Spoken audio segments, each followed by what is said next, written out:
All right, hey y'all. It is April 6th. Um, Not a whole lot has gone on personally today. I did actually, that's kind of a lie. I did actually leave my house today, which is always like big. I had to go grocery shopping. I hadn't been grocery shopping in about 2 weeks, so it was about time. Plus, I had to get food for Passover, which is on Wednesday. And I kind of know something interesting, and actually, a couple other shoppers mentioned it as well. First off, there's new regulations that are in. Well, they're not like regulations, as in someone has told them they had to do it. It's more just like good practice. Um, Not everyone's adhering to it, and it's taking a lot for me not to bitch out at people in the middle of the grocery store. Um, First off, dear fucking God, if you're gonna leave your house, figure out what 6 feet looks like and stick to it. Like there was this mom and her daughter, and I'm not talking about a kid. First off, you should not be grocery shopping with multiple people right now. Right now, you should pick a person and be like, yep, that's the person who's going to the store. No one else go, one person, limit people. Okay. Those people can help you carry in the groceries when you get home. They don't have to go to the store with you. They do nothing but create more people in the store. Okay, so that's number one. Number two is mom and her daughter come in, no gloves, no mask. Right now, we're not required to wear gloves, but we have been asked to wear masks when we go out in public. And obviously, they presume not everyone has masks, especially considering the PPE shortage. They want to save masks for like essential employees and healthcare workers. Well, depending on the type of mask, they really need N95 masks, which are like respirator masks. I happen to have a couple surgical masks, um, just from like a couple various things. Uh, so that's what I use. But those are supposed to be disposable. They are supposed to be kind of one and done. And so there have been a million videos about like, if you don't have a mask, just take a bandana and like, use that to cover yourself. Or if you don't have a bandana, use a scarf and just like, wrap it around.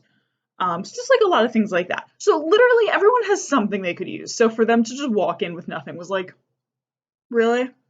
Really? And then they proceed to like try to squeeze in next to me places. And I'm like, get the fuck away from me. So I went to go get a cart, right? And then I saw them veering in to come get a cart.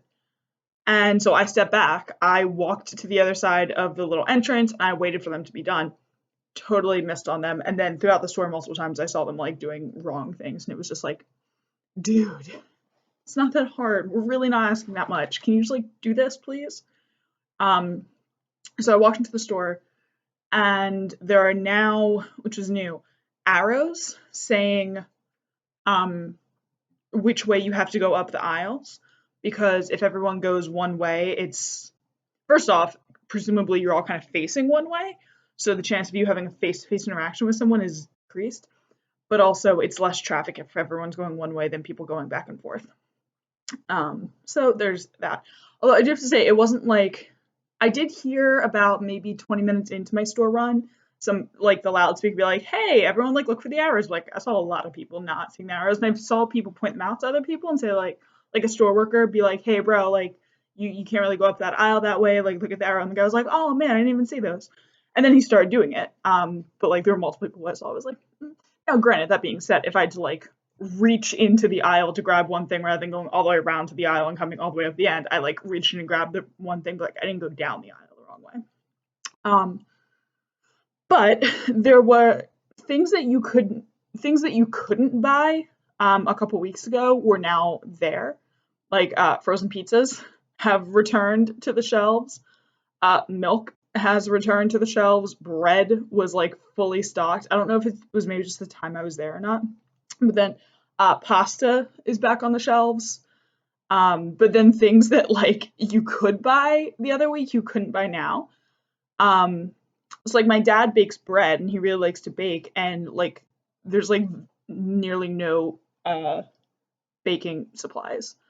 Um, like flour or yeast, like these very essential things. So I don't know if this is just a second wave of panic buying, or if um, people are just like, oh well, guess I gotta bake. By the way, my banana bread turned out fantastic. if I do say so myself. Yeah, so it's a little weird that like there were eggs, there was milk, there was bread. There wasn't peanut butter, which was kind of funny because I kind of inadvertently bought 2 containers because I didn't realize we already had one when I bought one. So I'm like pretty set on peanut butter. uh, but like that's what was there at the time. But like eggs were gone, and now it's just switched. So it's just kind of funny to be like, huh, interesting, interesting how things like toilet paper still don't exist, which is like, hey, we're gonna get that back at some point, right? Really hoping. I have now been in quarantine since I want to say March 16th was when my firm officially was like, yeah, we're going to start working remotely. Um, yeah. So this is my 4th Monday, and so in 3 weeks I went through 1 roll of toilet paper. So I was like, all right, I have like 5 rolls left. So I'm like probably gonna be fine until we get toilet paper back. But I'm like, all right, this is like low key starting to be a little worrying. I'm like, is that I'm like fine, and my parents actually um always buy toilet paper in bulk, and they had happened to just buy a new thing before all this happened. So like I'm set, but it's a little worrying that other things have started to return to the shelves and like other things haven't. And the wine shelf was also like decimated. Again, it might have just been the timing of like when I was there because I was there midday. I went on my lunch break. So maybe people had been there that morning and they just hadn't had a chance to restock yet. That's a valid option. Or they just hadn't gotten their shipment in yet. Also a valid option. I don't really know. Oh, I do need Manischewitz for Passover. And Manischewitz, if you're unfamiliar, is this really sweet Jewish wine, and it's kosher. And it's made with the same grapes they make Welch's jelly and Welch's grapefruit or grape juice out of. Is like the sweetest of the sweet. And so on the one hand, it's a little dangerous because you could just like be chugging that stuff back like juice, and it's like you're gonna get hit with a badass hangover the next day. But I asked the guy, I was like, "Hey, like, do you have any Manischewitz?" And the guy was like, I could see he was like, "What's Manischewitz?" I'm like, "It's this really awful wine that literally no one drinks except for this 1 week of the year." Um, and he's like, "Yeah, I think we're getting that in tomorrow." So even though I really try to go limited amounts of time, I might have to run in really quick and see what the Manischewitz sitch is tomorrow. So in kind of world news, the U.S. has hit over 10,000 deaths. You know, according to Trump, we're either a tenth of the way or 5% of the way there. So cool. Um, the British Prime Minister Boris Johnson, who was diagnosed with coronavirus, I think about 10 days ago, yesterday got moved to the hospital because he was having bad problems, and actually today is now in the intensive care unit. So, man, England's having a rough time of it. It's like they finally figured out what they're gonna do for Brexit. Which, quick side note, I do have to take Daisy out in a hot minute, so this is gonna be hopefully a quick side note. So if you're unfamiliar, Brexit was the name of the vote and the idea to remove England from the EU, the European Union, which literally everyone in the world was like, England, no. England, don't do it. But they did it. They voted yes. And I happened to actually be in France when that vote was going on, when I was studying abroad there. And it's so funny because the French and the English have such like a historic rivalry. That I lived in Nantes, and that's in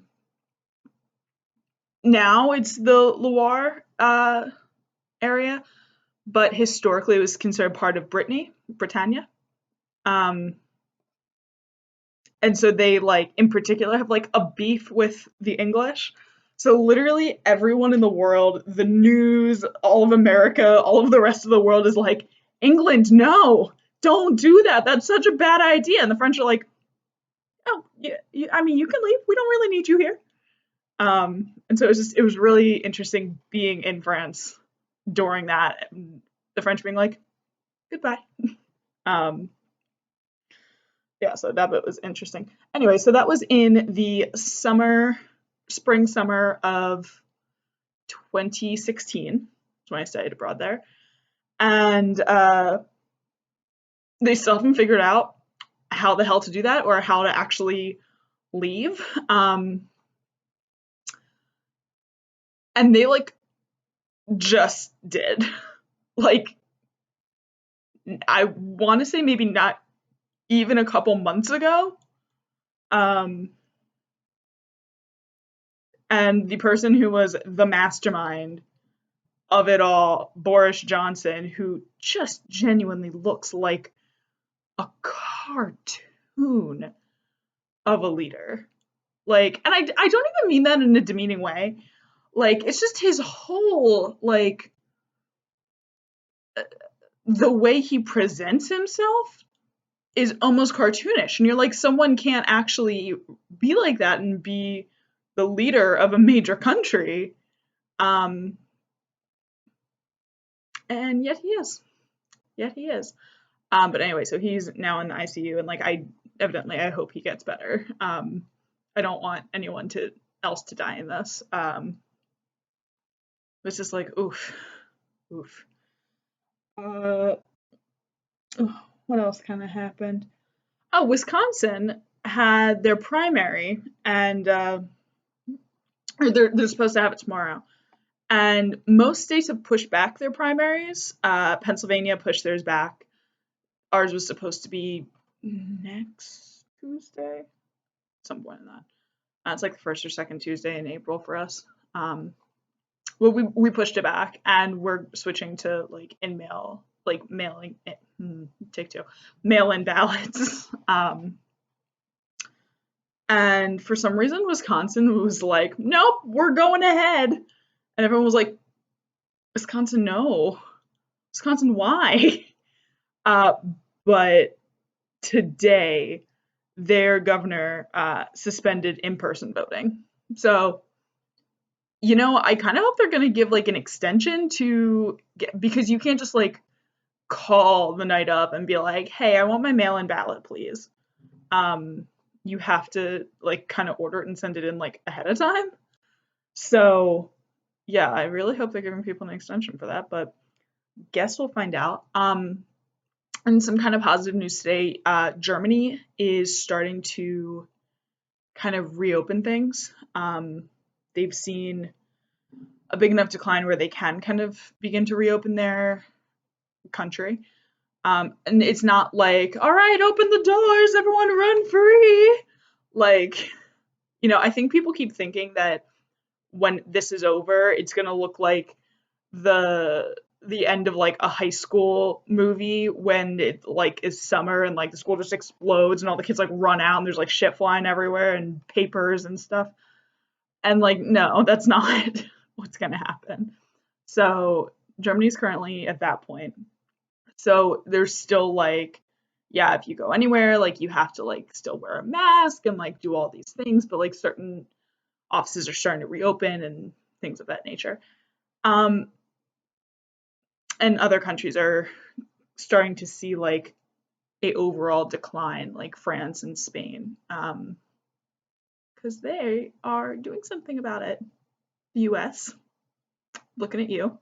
Honestly, people talk about how America is the greatest country in the world, and there are certainly things that we have here that are amazing and wonderful and are worth fleeing for and are worth the harrowing things people do to get here and become part of this country. But God, there are some things that it's just like I don't understand how we don't have this. Like I genuinely don't understand the healthcare thing. I don't think I'll ever understand the healthcare thing. Why is it that we spend more on healthcare per person than any other country in the world? And yet we have one of the worst healthcare systems in the world of any developed country. I would say the worst of any developed country, depending on what you're defining as developed. But it's just like Why? Actually, someone posted on Facebook a tale of the difference in two countries. Her mother didn't have insurance in America, and had to go back to South Korea during all this. So she gets to South Korea, right? And is immediately screened and tested. And they figure out where she's going to self isolate for the next 14 days. She has to download an app so they can make sure that she is self isolating at where she says she was going to be. They take her there. Once the next day, a government official comes and checks on her, brings her medical supplies, gloves, masks, everything of that nature that she might need, and like logs anything that she's feeling so they can track the symptoms really easily. And the app also gives them updates about what's going on. And just like that versus the difference here where it's like, well, I don't know, you just might die. It's just ridiculous. Absolutely ridiculous. And I so hope that we come out of this realizing that ridiculousness, because I think so many people's argument against universal healthcare is like, what if something like this happens? Well, we've seen what happens without it. Why don't we see what happens with it? Or honestly, and they're like, well, I don't want to pay for somebody else. And I'm like, first off, you'd be paying less overall. Like, look, if you look at the fees that Canada pays, a comparable size, how much money do you spend at the doctor? So imagine how much money you spend on the doctor and prescriptions every year, and then look at what someone in Canada pays and explain to me why you think you'll be paying more. So that's number one.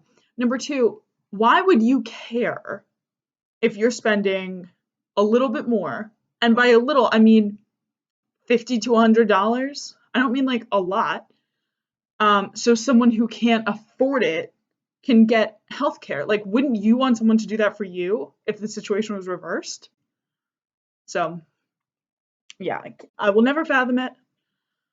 And I hope that this changes people's minds. I am unfortunately pessimistic enough to not think that it really will, but I can hope. So. All right, y'all, I think that's it for me today. With the return to the frozen pizzas, I did get myself a frozen pizza for dinner, so that is what we will be having. I'm very excited about that. For me, frozen pizza was like not really a thing we had growing up. My parents were very against prepared foods, which, to be fair, considering what an amazing cook my dad is, like, he could make anything, and so fine. And my stepmom too.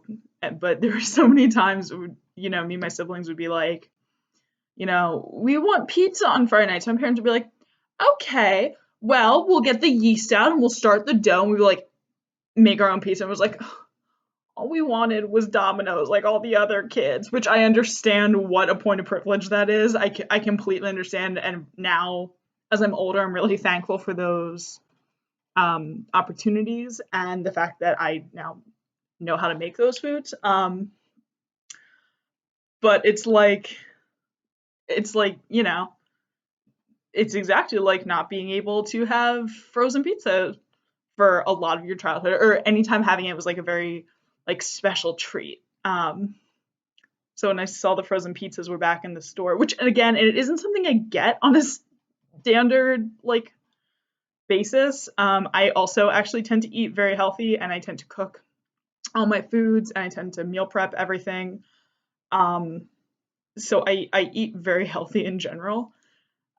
This quarantine has not been in general. So yes, I did get the frozen pizza for dinner, and I'm very excited. So, all right, I will talk to y'all later.